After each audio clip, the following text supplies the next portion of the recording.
hello, darling, and welcome to the Just Jax Podcast. Hi, I'm Jax, and I help you find the can in your cat. When we challenge our cats, miracles happen, because when I challenge mine of I can't draw, I can't paint, and I can't color, imagine my surprise when I discovered what I can do is create a 21-foot garden mural that was recently featured not once but twice on the front page of our local newspaper. Next up, I challenge the I'm no author, no artist, and no cursive writing specialist, but what I can do is self-publish 3 books for my kick-ass cursive writing curriculum, Crack the Cursive Code. I'm a jax of all trades, but what I master in is helping ordinary people like me to do extraordinary things through laughter, tears, life-changing stories, because metaphors are my jam. Together we can find the can in your can'ts, the do's in your don'ts, and the wills in your won'ts. I'm so excited for you. Let's go. Well, hello, my darlings, and welcome back to the Just Jax Podcast. It's a happy day for me. I am in my creative space, being able to do my podcast right from my desk in here, and it feels really good to be back into this room. I took my hypnosis classes here. All of my work internally has been in this room. I have evidence of all of it on this bookshelf that's right behind me here.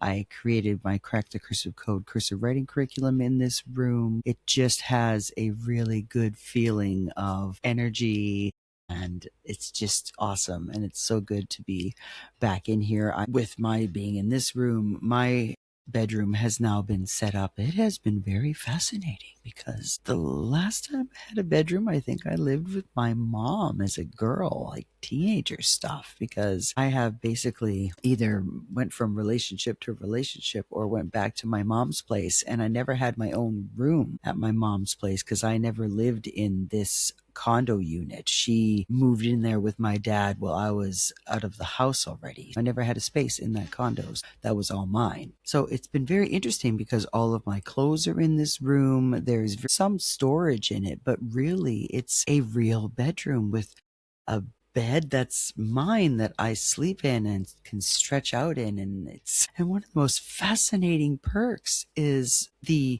living pattern that my husband and I had is that we had very different times. I would wake up in the morning very early between 2 and 4, and he would go to bed, fall asleep anywhere after 9 or 10, and I would be passed out by 7 to 8, and he would be sound asleep when I got up. So because of that, our dynamic, I am a very sound sleeper, but he is a light sleeper. So in the evening, he could have lights on and do his nightly routine and read a book and do all these different things, and it would have zero impact on me. That would be memorable for me. I have no recollection of it, nor does I feel that I've had a poor sleep for any reason.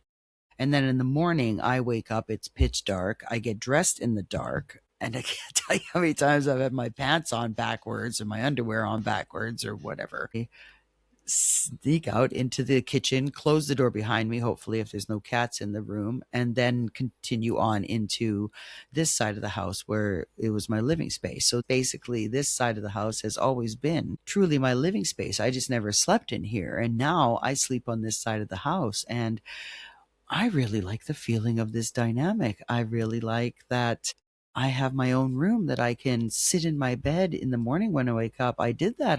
On Saturday morning, I got up and I scrolled through my phone, and I realized now that I can play music when I first wake up or do any breathing techniques or anything that I wanted to do first thing in the morning. That has been a very pleasurable experience. Just perk to this experience. Another couple things that happened in the last week is that I've had feedback from both of the people that I'm having the most struggle with communicating about who I am and what I need. It has been known to me that they're displeased with what I've said on my podcast. With my mom, it came through my younger son that the episode where I was talking about her running interference with my son and how I said it bothered her. And then with my husband, and I'm assuming that's the marketing because I doubt he listened to the episode, but the marketing mentioned about us being in separate bedrooms, and he was concerned with how it was worded, that it was needs to be known that I was the one that wanted the separate bedrooms. With both of those things, if there had been some acknowledgement as into why I was talking about it in the first place and why I have those feelings and what has transpired in the past, like for my mother, there was no denying what was happening. She was just upset by the way I said it. Like, well, your behavior already has made you look bad. My bringing attention to it or speaking on a public forum, well, am I supposed to keep pretending to make you look good? This is my podcast. That's why it's called Just Jax Podcast, about what I'm going through. And there are other parents and spouses that are doing the exact same thing because they're in the same generation that I'm living in, that this is helping. Because if I can do it, you can do it. And that is about living up to the boundaries. And these two people have made it very difficult for me. And I'm really glad that they have, because it has shown me that it's important to have these type of boundaries. The problem with my mom is that she may be working in her mind being better, but when you are absolutely horrible and you're still promoting the theory, but you're pretending to be better, is I'm sorry, that's still manipulation, because there's no admittance on her part of what part she's had to play in this whole separation between my son and myself. I have my part to play, and there's no, I'm being the innocent victim here and a big poor Jax. No, there are certain things I have my part to play, and I have owned my part to play. I still have some cleanup and work with that in regards to my older son, and I'm aware of that. And it weighs heavy on my heart. That will be, but it'll be more growth for me. And one thing I have realized through dealing with both of them, that I am on the right track, because I am feeling more alive the less I am concerned about who they are and how they respond to me. Now, if I would have said something out of turn, or if I had acted badly, well then sure, I can see how you can be upset with me. But if you're worried about looking bad, it's interesting, because that has been my living under my dad.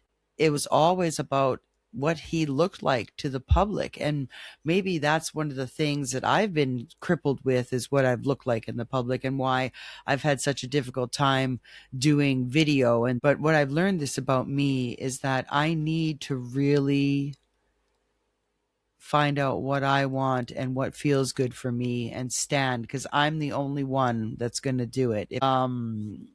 If you're looking for like a parent or someone to finally recognize, validate, and be all that in a bag of Doritos for you, that's what it really truly means when you move out, is that you realize that you leave their bullshit behind, and who they think you are and what they think is best for you, and realize that you truly know what's best for you. Now, I stumbled, fell, and crashed, burnt, and face planted all my way to this part. There are great stories for my podcast on how I came to this position of enough already. Enough is enough. Him asking for this divorce has been fantastic for me, because in some way, shape, or form, it gave me permission, because it was his idea. There's been a shame associated with my leaving or asking for what I wanted in this regard, because many times in our fights in the past, he would say, well, why don't you just leave then? Because he's always wanting me to be the one to leave so that he can stay the same. I would always respond with, since I've left all my other relationships, I'm pretty good at it. So one, I don't need your permission. And two, I know what to do. I'm so good, in fact, that I could have it on my resume. So why don't you do something different and leave me? And that's what, isn't that great? I've been putting up with this stuff for a very long time. And I wonder if it was, I don't know if it was a karma thing or what it was, but enough is enough. It's tough though, because things are more comfortable now than they were before. And part of me wants to congratulate him and give him an attaboy, but part of me is, if I have to threaten to leave you to get to this point, this means that you were capable of doing this the entire time. You just didn't want to, or never had to, or I allowed you to stay that way without putting down boundaries of what I wanted or needed. And if I am really the most important person to you, then you're going to start acting like it. in a healthy, loving, safe way. If not, then I am going to become my loving, healthy, safe way for myself and create it for myself, by myself, and surround myself with people that want to help me become a loving, safe person for other people as well. And right now, it's interesting because this should have been the bare minimum before. So I'm thankful that you're at rock bottom and you're now at 25 to 30%. Best to put it in like a metaphor way of thinking. I am like a vintage car that you found in a garage that was barely taken care of. And that is on me because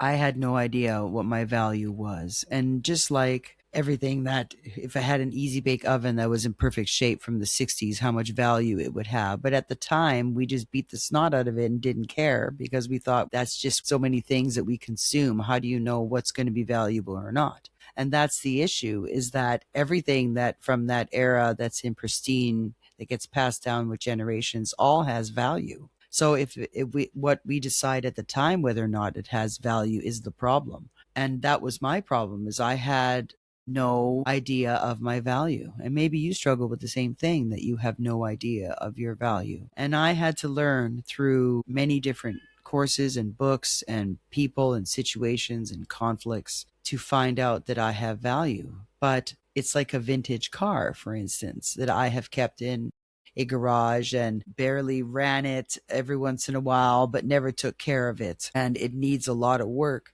to get up to running status. And I finally now have it at running status. And I have to decide now, like with my relationship, that his behavior has been more comfortable to be around. But I'm very thankful that it is at this level. But that is just the bare minimum to keeping it going. I would like it. There's a difference between rescuing and restoration, and I want to have restoration. But I learned something very valuable this week, is that I too need to become more emotionally mature. I had a girlfriend of mine talk to me about something at work, and I was completely defensive and doing to her what my husband does to me, and realizing that I more than likely do that to him too. Refuse to listen, only want to get my point across, even though I may be right in the situation. I need to become more patient. And that is what my unbelievable, I just realized that my goal is for 2026 is to become more emotionally mature, because it's really easy to be on this high horse of who I am and what I think I am when I surround myself with people that are less emotionally mature than I am. What happens if I surround myself with someone who are more emotionally mature? Then what do I do then? I rise to the occasion and sound all this, that, and a bag of Doritos myself. But living in the day to day, I have some cleanup work to do. And it will be good to see how my interactions with these people change, because I realize now that I want to work on restoring myself. I can even put whatever upgrades I want to, because I get to now decide what kind of life I want to live. And the key to me is restoration. You'll see some of these mechanics and they see this car and it's in horrible shape and they go, "Oh my gosh, it's one of those." And I feel like that's me and that's you, that we are one of those. But if to many of the people that we've surrounded ourselves with, family and relationships, they may have never seen the value, but the value is there. And the first person that has to recognize the value is you. You need to start believing what people are telling you about you, the good stuff.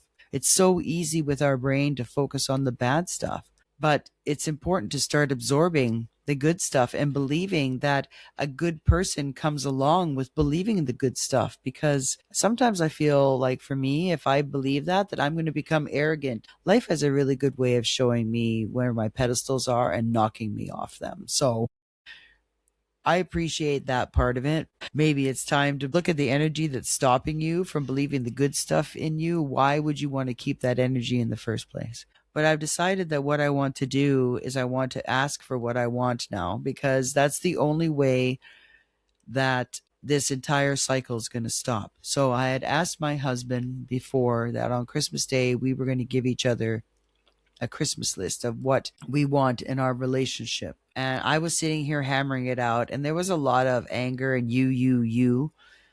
based in it. And so what I thought I would do is I thought I would go to chat GBT or AI and ask them to rewrite it for me. And what I said is that I want that, knowing all the episodes of my podcast, and this is the 40th one, you have heard my voice and who I am. Below is a Christmas wish list that I want from my husband. I asked it to please clean up the duplications, summarize each point in Jax speak with enough context that I know exactly what you're talking about, and also adhere to the not adverb rule. That is where you keep the word not and any N apostrophe T out of it. Even though I say it quite a bit, I really want all my asks and my wants to be in what I truly want instead of focusing on the not. Because if you're focusing on the not, that's what you get, right? Even if you put it in front of the whatever, you are focusing on the not and that feeling. And as soon as you put the word not in any of your affirmations, you are actually putting energy towards it. And it's like worry instead of faith type of thing. So I asked it to keep the not out of my wish list. And so here goes my Christmas wish list for a husband. Number 1, ask, do, respond. I want a husband who asks me what I need and want, then responds to that, rather than guessing, assuming, or deciding for me. Curiosity beats mind reading every time. It's difficult because I have a saying that I have with my kids, and it's that orange juice versus grape juice. And I've said that in a previous podcast, that if you only give with what you're comfortable with, you're serving orange juice, but the person that you're in the relationship with needs grape juice. And in order to understand what they need, it never works if you continuously flood them with more orange juice. To ask me what I want and I need so that they can understand in their orange juice way of doing things how to meet what I need instead of giving me more of what they need.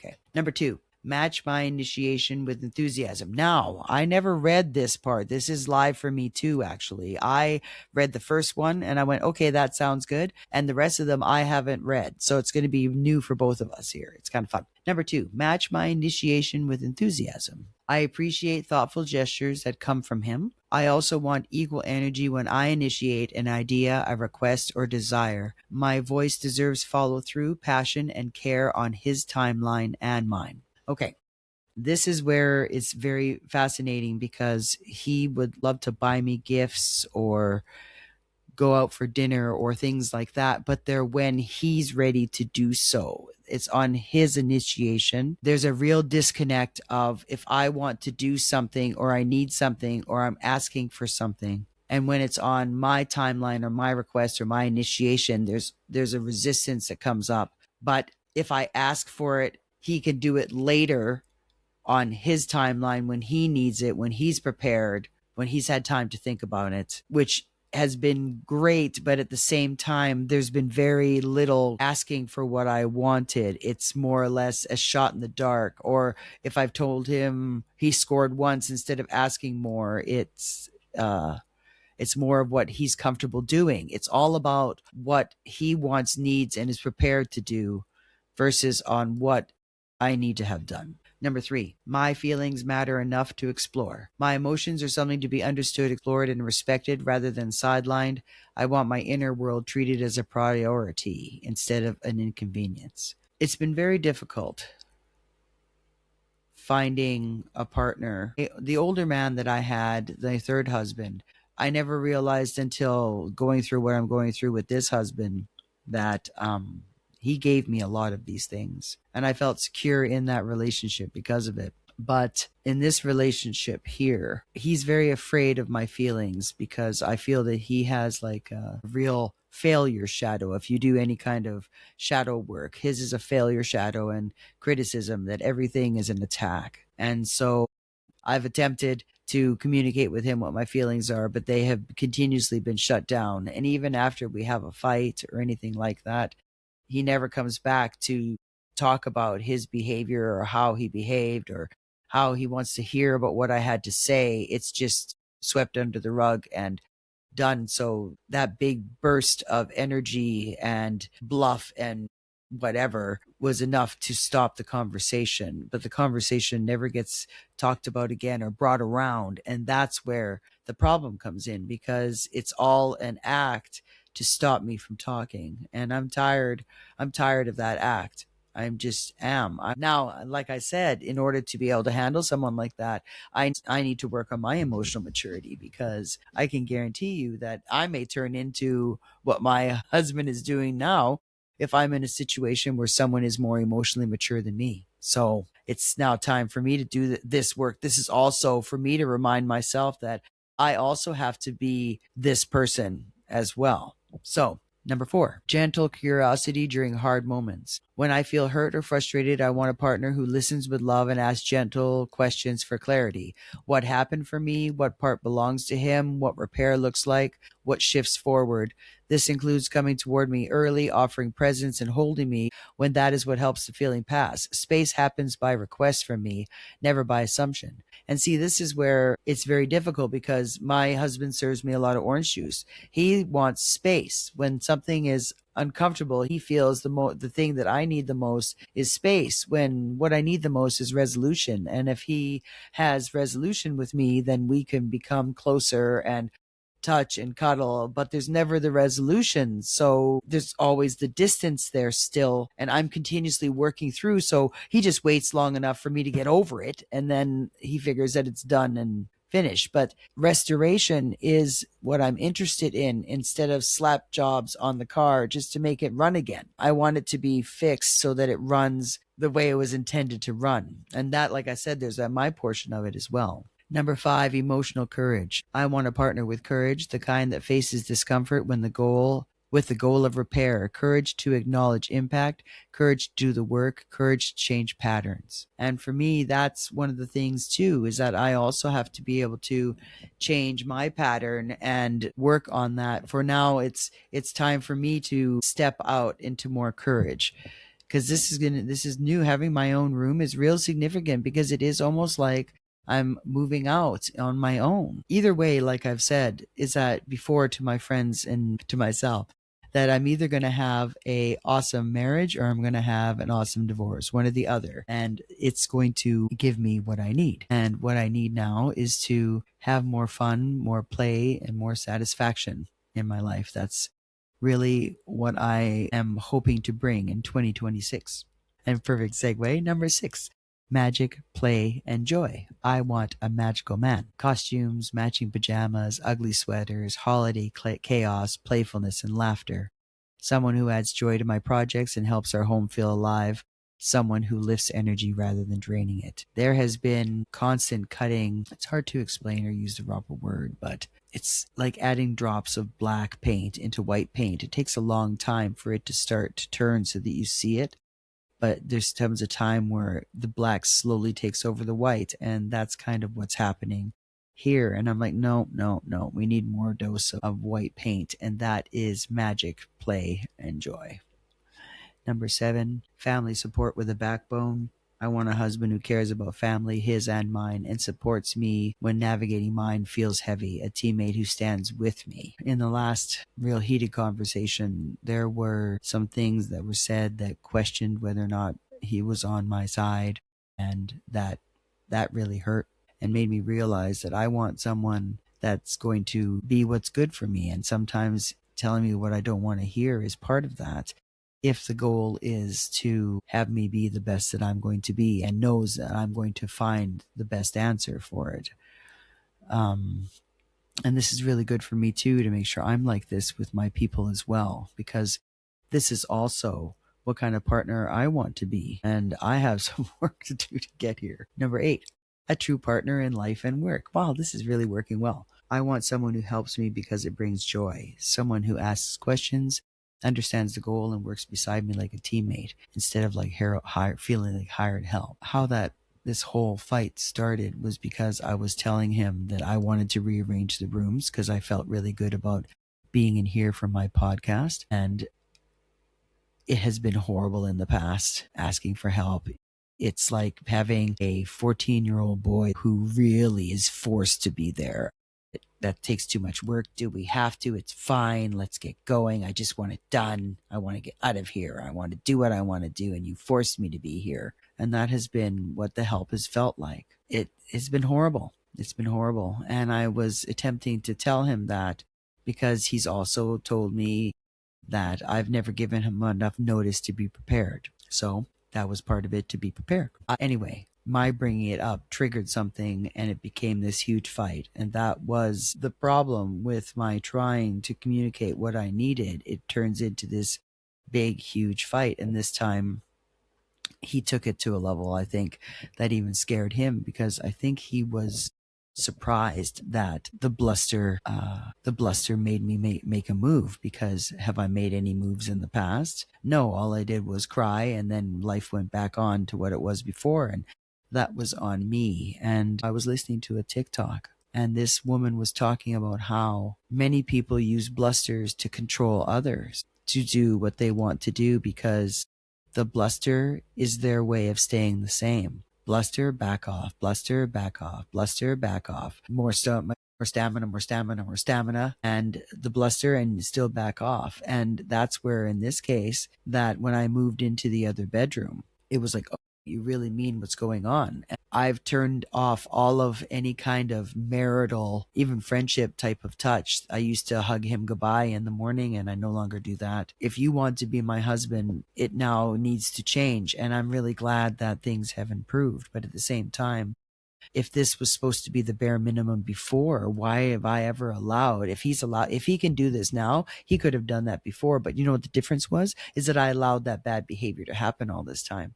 That's on me. And I created a monster, because I could have nipped him in the bud right in the beginning, when all of this enamoring stuff, and maybe the relationship would have ended. It's quite possible. But I had put myself in a position where I was insecure. I was in a brand new country. I was still setting up my network, but now I have really set up my network here. And when I went back home, I realized I have a network there too. So I'm in a really fantastic spot. And I realized that I now have value, and that value means I deserve to be treated better. This is great roommate level now. You're being kind and considerate, which you should have been from the beginning. So I'm having a hard time sometimes doing an attaboy, but at the same time, I want to encourage this behavior to continue. Anyway, number 9, leadership in romance. Once a month, I want him to take the lead on a date night, planning it fully with the purpose of making me feel cherished. Money optional, intention required. 10, gentle, patient communication. I want to feel safe in conversation, safe to repeat myself. If I ask him to repeat himself, holy smokes, it's a Jekyll and Hyde. He says it once, and if I ask him again, or I didn't catch what he said, or maybe I wasn't even paying attention and I need him to repeat himself, I told you already once. It comes in and just this horrible, horrible thing. And I'm like, well, I want someone that if I want to tell the same story again, that oh, this is a good one. Wait till you hear her tell it, instead of, oh, get on with it type of thing. Safe to be soft, and safe to trust that my heart will be handled with care. This is a tough one, because then I will maybe I surround myself with people like this, so I don't have to be vulnerable, and I can continue with this cold exterior that I have. That's why I pick these people. Wonder if that's it. And then number 11, a life with people. I want a partner who enjoys connection outside of our home, however small. Someone others enjoy being around, someone who values shared community. I miss having a couple kind of experience, because my other 2 husbands were more social and came along with me to social events, and this one, he does as well. But I'm nervous, because I'm just waiting for the Jekyll side I see at home to come out in public, and I feel like I'm being fake to some degree, because I like this person that he is in public, and I would like him to be that way at home as well, instead of wanting to look good for the camera. 12, weekend mornings that start together. On weekends, I want connection early, communication, cuddles, and a shared plan for the day. Presents first, productivity later. There could be an invitation to come back to the bedroom to be with him, instead of me waiting on the outside for him to leave his bedroom. He has treated our bedroom more like his teenager room to some degree. It's been all about his room instead of our room. Now, he may have trouble seeing it that way, but once I leave the room, it's his, and it's very strange. It feels that it's his room, and that I'm to ask permission to come in to some degree, even though I slept in that room. Number 13, weekday micro connection. On work days, I want 1 to 5 minutes of real connection before we separate beyond the goodbye, hug, and kiss.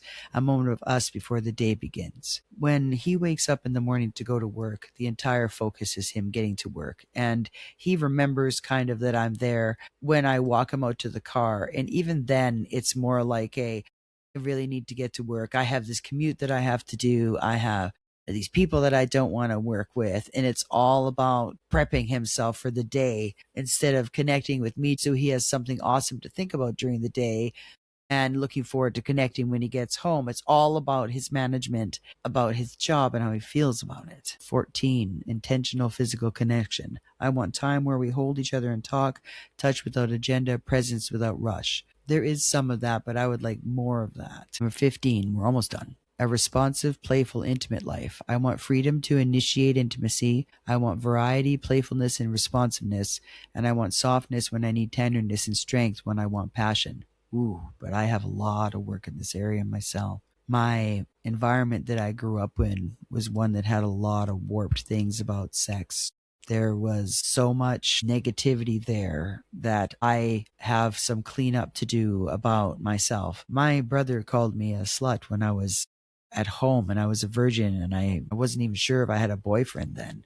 I was totally naive and innocent about all of that stuff. And my response to him was, how can a virgin be a slut, you idiot? And I'm like, there was such a horrific mindset about sex in my family home. I'm surprised that that's the only thing I got out of because of that. For me, there was a understanding that if a man was nice to you, they were going to expect sex, even if you wanted it or not, that you had no voice and that it was all about pleasing them. And I no longer want that. I want that if I can have a man that I can connect with, I think that I could be quite freeing sexually and want to explore that. And that I feel that it's okay to be sexual as a woman, that to want it, need it, crave it, that why do we have such a negative experience with it? And now, granted, we have to be responsible in regards to we're the ones that could get pregnant, but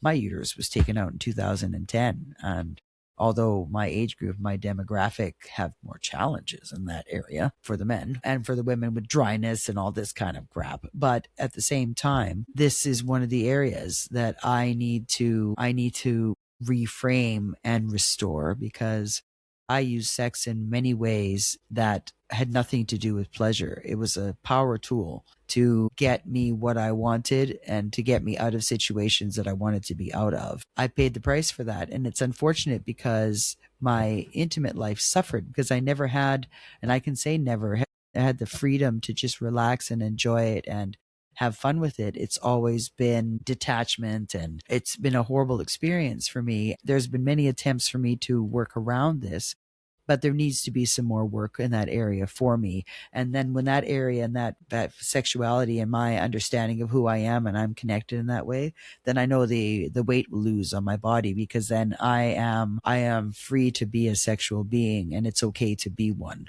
Because in my background and my mother's background, sex is a horrible thing, and it's been a weapon and sacrifice and compromise and shame and all of these things. And I grew up in that area where there was nothing normal about it.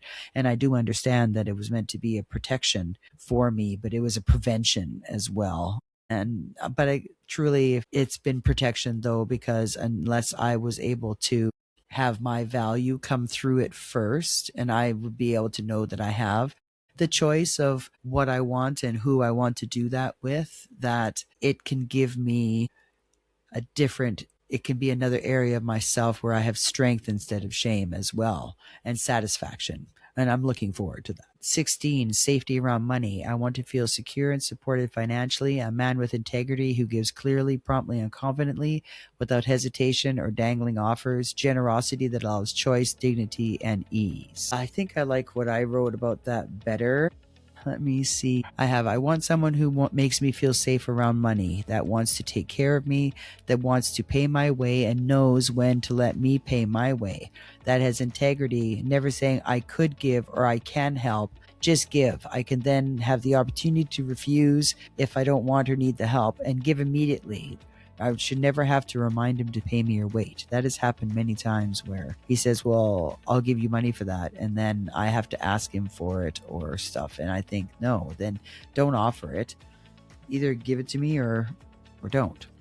Most of all, number 17, most of all, timing matters. I need this partnership to show up when I need it on my timing, my initiation, my request. Consistency matters, responsiveness matters. And 18, this is a big one, a public wingman. I want a husband who has my back in social situations, someone who protects privacy, diffuses tension with humor, and supports me without overpowering me. A wingman who trusts my strength and stands behind it. It's been difficult in public. He has embarrassed me with some of the things that he has said, and he has also put me in situations where I have felt unsafe because of him being an instigator and creating conflict. And I want someone that I can have fun with and know that the situations that we get in can be stressful, but that we have each other and we'll sort it out. But I also have my work to be these things as well, and this is a checkup for the neck up for Jax, and it's going to be an interesting week because I haven't given this to him yet. But I will, and I will report back. And this is the end of our episode. Thank you for taking your time. I hope that this helps you with your boundaries and helps you find your value and begin your restoration of your project. You can contact me on Facebook or Instagram or at my email at justjaxpodcast.com. You can check out all of my fabulous merch of my Loser, Forthwith, and Shift merchandise, as well as my kick-ass cursive writing curriculum at crackthecursiveCode.com. And I just want to really tell you that I value you. I value your time and that you want to spend that time with me. Have an awesome sauce day. Jax out.